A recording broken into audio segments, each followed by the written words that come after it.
What's up, guys? This is BSG Trek Fan 88 with special guest Boo Boo here. Boo Boo!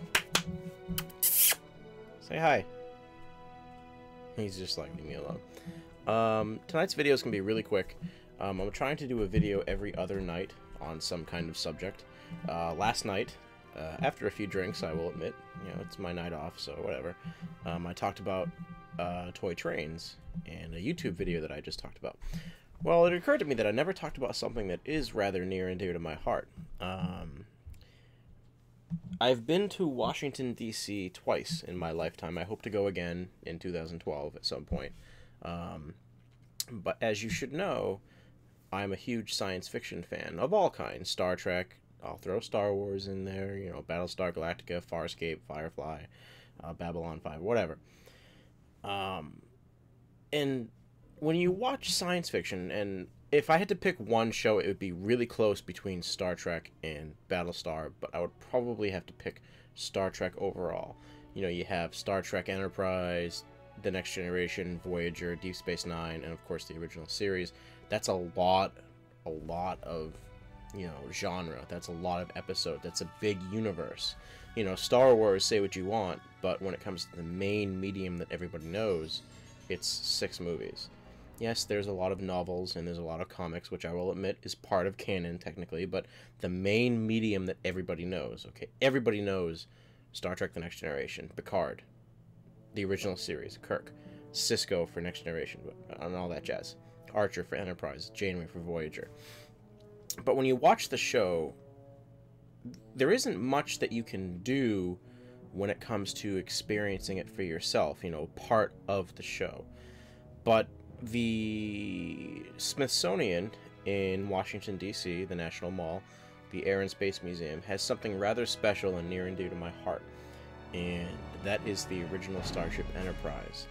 Now, when I say this, it's going back to the late 60s when the original series was being produced. And when I say this, that's the actual model that they used to film the episodes. Now, yes, there are other models all the way up to Enterprise. I think Enterprise did not have a single actual model used. It was all computer generated. So Voyager would be the last series that had model work. There was a model Voyager, there was a model Kazon ship, and so on.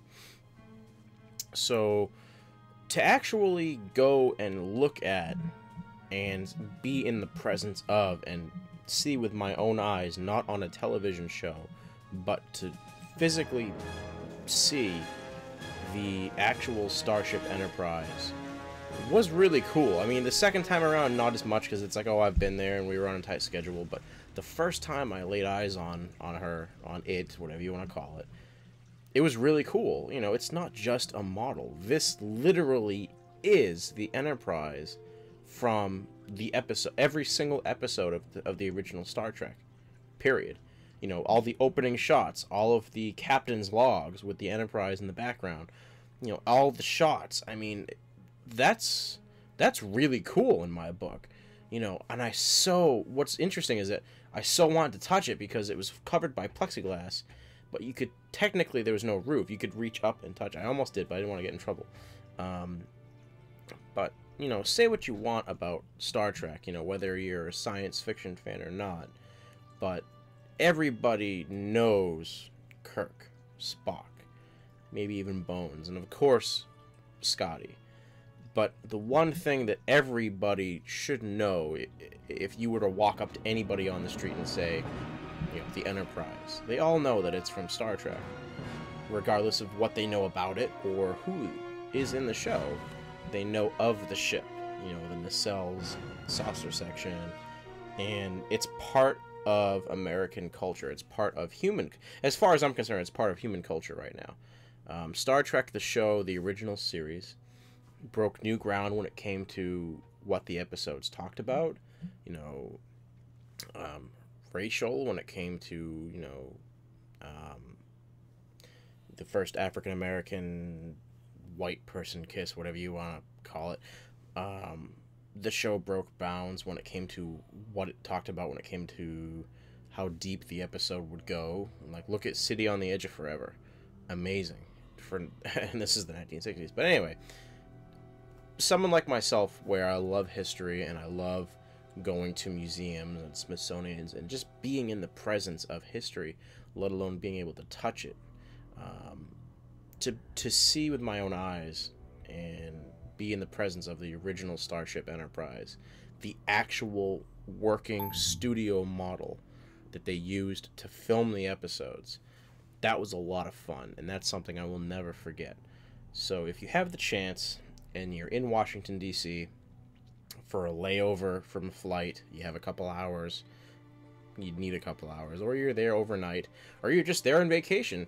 Unfortunately, it's in the gift shop. It has its own section, it has its own plaque, and its own little display area, so it's not like it's thrown there. But I kind of wish it was in the Smithsonian as part of a permanent exhibit. Because whether you admit it, whether you like science fiction or not, you have to admit that it does have a historical and cultural significance to it. So, but at the Smithsonian Air and Space Museum in Washington, D.C., is the actual physical studio model, the original Starship Enterprise. So this is BSG Trek Fan 88 signing off on this Sunday evening at 10:30 on what is now June 3rd. The next video you see should be my attempts and or failure at capturing the transit of Venus. As you know, that should be this coming Tuesday evening for the Eastern Seaboard. Get to a place that has a low-level surface in order to see it with your binoculars or telescope. I'm really hoping there aren't clouds. Anyway, have a good night.